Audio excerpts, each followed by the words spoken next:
ഉൽപ്പത്തി പുസ്തകം 31 അധ്യായം 1 മുതലുള്ള വചനങ്ങൾ. യാക്കോബ് ഒളിച്ചോടുന്നു. ലാബാൻ്റെ മകൾ ഇങ്ങനെ പറയുന്നത് യാക്കോബ് കേട്ടു. നമ്മുടെ പിതാവിൻ്റെ സ്വത്തെല്ലാം യാക്കോബ് കൈവശപ്പെടുത്തി. നമ്മുടെ പിതാവിൻ്റെ മുതലുകൊണ്ടാണ് അവൻ ഈ സ്വത്തൊക്കെ സമ്പാദിച്ചത്. ലാബാന് തന്നോട് പണ്ടത്തെ പോലെ താല്പര്യമില്ലെന്ന് അവൻ്റെ മുഖഭാവത്തിൽ നിന്ന് യാക്കോബിന് മനസ്സിലായി. കർത്താവ് യാക്കോബിനോട് അരുളിച്ചെയ്തു, നിന്റെ പിതാക്കന്മാരുടെയും ചർച്ചക്കാരുടെയും നാട്ടിലേക്ക് തിരിച്ചു പോവുക. ഞാൻ നിന്നോട് കൂടെ ഉണ്ടായിരിക്കും. യാക്കോബ് റാഹേലിനെയും ലേയായെയും താൻ ആടുമേച്ചിരുന്ന വയലിലേക്ക് വിളിപ്പിച്ചു. അവൻ അവരോട് പറഞ്ഞു, മുമ്പത്തെ പോലെയല്ല നിങ്ങളുടെ പിതാവിന് എന്നോടുള്ള മനോഭാവം. എന്നാൽ എൻ്റെ പിതാവിൻ്റെ ദൈവം എൻ്റെ കൂടെ ഉണ്ടായിരിക്കും. എൻ്റെ കഴിവ് മുഴുവനും ഉപയോഗിച്ച് നിങ്ങളുടെ പിതാവിന് വേണ്ടി ഞാൻ പണിയെടുത്തിട്ടുണ്ടെന്ന് നിങ്ങൾക്കറിയാമല്ലോ. എന്നിട്ടും നിങ്ങളുടെ പിതാവ് എന്നെ ചതിക്കുകയും 10 തവണ എൻ്റെ കൂലിയിൽ മാറ്റം വരുത്തുകയും ചെയ്തു. പക്ഷേ എന്നെ ദ്രോഹിക്കാൻ ദൈവം അവനെ അനുവദിച്ചില്ല. പുള്ളിയായുള്ള ആടുകളായിരിക്കും നിന്റെ കൂലി എന്ന് അവൻ പറഞ്ഞാൽ എല്ലാ ആടും പുള്ളിയുള്ളതിനെ പ്രസവിക്കും. അതല്ല, വരയുള്ള ആടുകളായിരിക്കും നിനക്ക് കൂലി എന്ന് അവൻ പറഞ്ഞാൽ ആടുകളൊക്കെ വരയുള്ളതിനെ പ്രസവിക്കും. അങ്ങനെ ദൈവം നിങ്ങളുടെ പിതാവിൻ്റെ ആടുകളെ അവനിൽ നിന്നെടുത്ത് എനിക്ക് തന്നിരിക്കുന്നു. ആടുകൾ ഇണ ചേരുന്ന കാലത്ത് എനിക്കുണ്ടായ സ്വപ്നത്തിൽ ഞാൻ തല ഉയർത്തി നോക്കിയപ്പോൾ ഇണ ചേരുന്ന മുട്ടാടുകളൊക്കെ പൊട്ടും പുള്ളിയും വരയുമുള്ളവയായിരുന്നു. അപ്പോൾ ദൈവത്തിൻ്റെ ദൂതൻ സ്വപ്നത്തിൽ യാക്കോബേ എന്ന് വിളിച്ചു. ഇതാ ഞാൻ എന്ന് ഞാൻ വിളി കേട്ടു. ദൂതൻ പറഞ്ഞു, തലയുയർത്തി നോക്കുക. ഇണ ചേരുന്ന മുട്ടാടുകളെല്ലാം പൊട്ടും പുള്ളിയും വരയുമുള്ളവയാണ്. ലാബാൻ നിന്നോട് ചെയ്യുന്നതൊക്കെ ഞാൻ കാണുന്നുണ്ട്. നീ കൽത്തൂണിന് അഭിഷേകം ചെയ്യുകയും വ്രതമെടുക്കുകയും ചെയ്ത സ്ഥലമായ ബഥേലിലെ ദൈവമാണ് ഞാൻ. എഴുന്നേറ്റ് ഇവിടം വിട്ട് നിന്റെ ചർച്ചക്കാരുടെ നാട്ടിലേക്ക് തിരിച്ചു പോവുക. റാഹേലും ലേയായും പറഞ്ഞു, നമ്മുടെ പിതാവിൻ്റെ വീട്ടിൽ നമുക്ക് എന്തെങ്കിലും ഓഹരിയോ അവകാശമോ ഉണ്ടോ? നമ്മളെ അന്യരായിട്ടല്ലേ അവൻ കരുതുന്നത്. നമ്മെ വിൽക്കുകയും കിട്ടിയ പണം തിന്നു നശിപ്പിക്കുകയുമല്ലേ ചെയ്തത്. നമ്മുടെ പിതാവിൽ നിന്ന് ദൈവം എടുത്തു മാറ്റിയ സ്വത്തെല്ലാം നമുക്കും നമ്മുടെ മക്കൾക്കും അവകാശപ്പെട്ടതാണ്. അതിനാൽ ദൈവം അങ്ങയോട് കൽപ്പിച്ചത് ചെയ്യുക. യാക്കോബ് മക്കളെയും ഭാര്യമാരെയും ഒട്ടകപ്പുറത്ത് കയറ്റി. അവർ കാലികളെയും ആടുമാടുകളെയും തെളിച്ചുകൊണ്ട് പാദാൻ ആരാമിൽ വെച്ച് സമ്പാദിച്ച സകല സ്വത്തുക്കളുമായി കാനാൻ ദേശത്ത് തൻ്റെ പിതാവായ ഇസ്ഹാക്കിൻ്റെ അടുത്തേക്ക് പുറപ്പെട്ടു. ലാബാൻ ആടുകളുടെ രോമം വെട്ടാൻ പോയിരിക്കുകയായിരുന്നു. റാഹേൽ തൻ്റെ പിതാവിൻ്റെ കുലദേവന്മാരുടെ വിഗ്രഹങ്ങളെല്ലാം കട്ടെടുത്തു. അരമായനായ ലാബാനെ യാക്കോബ് കബളിപ്പിച്ചു. സ്ഥലം വിട്ടു പോകാൻ ഉദ്ദേശിക്കുന്ന കാര്യം അവനെ അറിയിച്ചില്ല. തനിക്കുള്ളതെല്ലാം എടുത്തുകൊണ്ടാണ് അവൻ സ്ഥലം വിട്ടത്. അവൻ നദി കടന്ന് മലമ്പ്രദേശമായ ഗിലെയാദിന് നേരെ തിരിഞ്ഞു. ലാബാൻ പിന്തുടർന്നു വന്നു. യാക്കോബ് ഒളിച്ചുപോയ കാര്യം 3-ാം ദിവസമാണ് ലാബാൻ അറിഞ്ഞത്. തൻ്റെ സഹോദരന്മാരെയും കൂട്ടി ലാബാൻ 7 ദിവസം യാക്കോബിനെ പിന്തുടർന്ന് മലമ്പ്രദേശമായ ഗിലെയാദിൽ വെച്ച് അവൻ്റെ അടുക്കലെത്തിച്ചേർന്നു.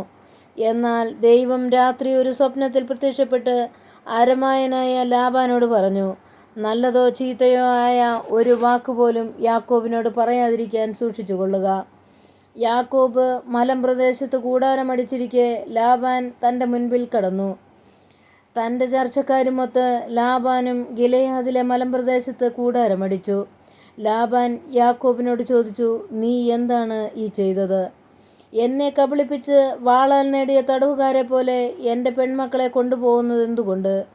എന്നെ കബളിപ്പിച്ച് എന്നോട് പറയാതെ ഒളിച്ചോടിയത് എന്തിനാണ്? ഞാൻ ആഹ്ലാദത്തോടെ പാട്ടുപാടി കിന്നരവും വീണയും വായിച്ച് നിങ്ങളെ യാത്രയാക്കുമായിരുന്നല്ലോ. എനിക്ക് എൻ്റെ പുത്രന്മാരെയും പുത്രിമാരെയും ചുംബിക്കുന്നതിന് അവസരം തരാത്തതെന്ത്?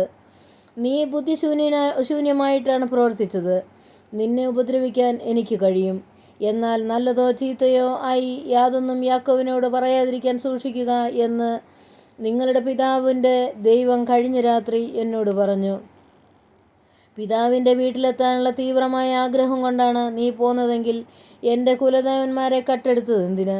യാക്കോബ് ലാബാനോട് പറഞ്ഞു, അങ്ങയുടെ പുത്രിമാരെ അങ്ങ് ബലം പ്രയോഗിച്ച് എന്നിൽ നിന്ന് പിടിച്ചെടുക്കുമെന്ന് ഞാൻ ഭയപ്പെട്ടു.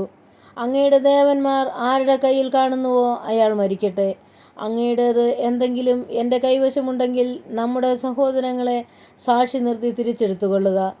റാഹേൽ ദേവന്മാരെ മോഷ്ടിച്ച വിവരം യാക്കോബ് അറിഞ്ഞിരുന്നില്ല. ലാബാൻ യാക്കോബിൻ്റെയും ലേയായുടെയും 2 പരിചാരികരുടെയും കൂടാരങ്ങളിൽ പരിശോധിച്ചു.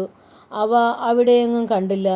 ലേയായുടെ കൂടാരത്തിൽ നിന്ന് പുറത്തു കടന്ന് അവൻ റാഹേലിൻ്റെ കൂടാരത്തിലേക്ക് ചെന്നു.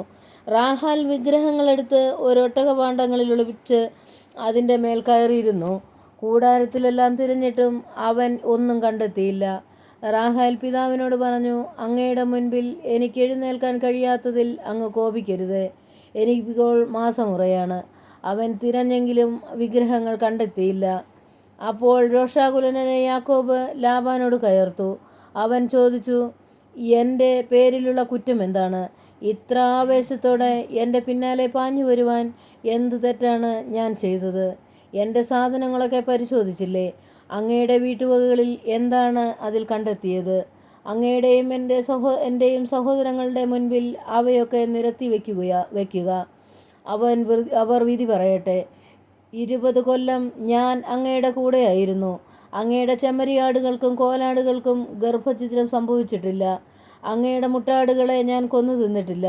കാട്ടുമൃഗങ്ങൾ കടിച്ചു കീറിയവയെ ഞാൻ അങ്ങയുടെ അടുത്ത് കൊണ്ടുവന്നിട്ടില്ല. ആ നഷ്ടം ഞാൻ തന്നെ സഹിച്ചു. രാത്രിയിലോ പകലോ കളവ് പോയവയ്ക്കും അങ്ങ് എന്നിൽ നിന്ന് നഷ്ടപരിഹാരം ഈടാക്കിയിരുന്നു. അതായിരുന്നു എൻ്റെ സ്ഥിതി. പകൽ ചൂടും രാത്രി തണുപ്പും എന്നെ കാർന്നു തിന്നു. ഉറക്കം എൻ്റെ കണ്ണുകളിൽ നിന്ന് ഓടിയകന്നു. 20 കൊല്ലം ഞാൻ അങ്ങയുടെ വീട്ടിലായിരുന്നു. 14 കൊല്ലം അങ്ങയുടെ പെൺമക്കൾക്ക് വേണ്ടിയും 6 കൊല്ലം ആടുകൾക്ക് വേണ്ടിയും ഞാൻ വേല ചെയ്തു. 10 തവണ അങ്ങൻ്റെ കൂലിയിൽ മാറ്റം വരുത്തി.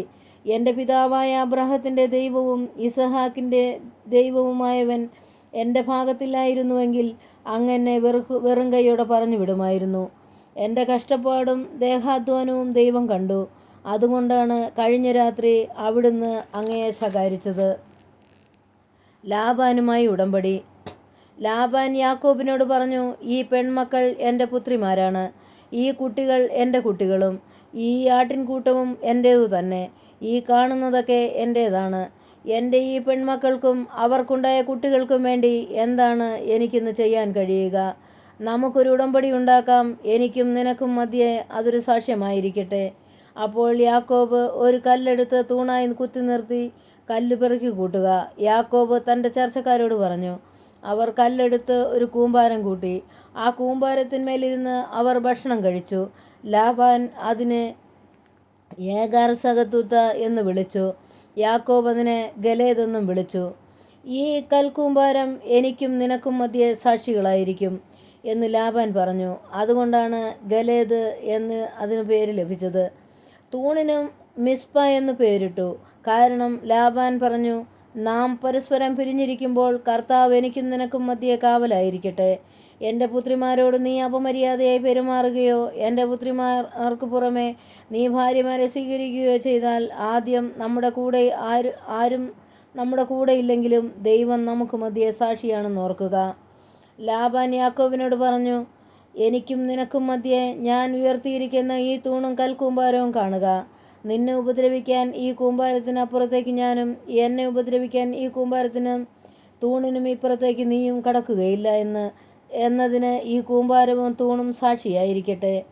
അബ്രാഹത്തിൻ്റെയും നാഹോറിൻ്റെയും അവരുടെ പിതാവിൻ്റെയും ദൈവം നമുക്ക് മധ്യേ വിധിയാളനായിരിക്കട്ടെ. യാക്കോബും തൻ്റെ പിതാവായ ഇസഹാക്ക് ഭയപ്പെട്ടിരുന്ന ദൈവത്തിൻ്റെ നാമത്തിൽ സത്യം ചെയ്തു. മലമുകളിൽ യാക്കോബിന് ബലിയർപ്പിക്കുകയും അപ്പം ഭക്ഷിക്കുവാൻ തൻ്റെ ചർച്ചക്കാരെ ക്ഷണിക്കുകയും ചെയ്തു. അവർ അപ്പം ഭക്ഷിച്ച് രാത്രി മുഴുവൻ മലമുകളിൽ കഴിച്ചുകൂട്ടി. ലാബാൻ അതിരാവിലെ എഴുന്നേറ്റ് തൻ്റെ മക്കളുടെ മക്കളെയും ചുംബിക്കുകയും അനുഗ്രഹിക്കുകയും ചെയ്തിട്ട് വീട്ടിലേക്ക് തിരിച്ചു മടങ്ങി. നമ്മുടെ കർത്താവായ മിശിഹായ്ക്ക് സ്തുതി.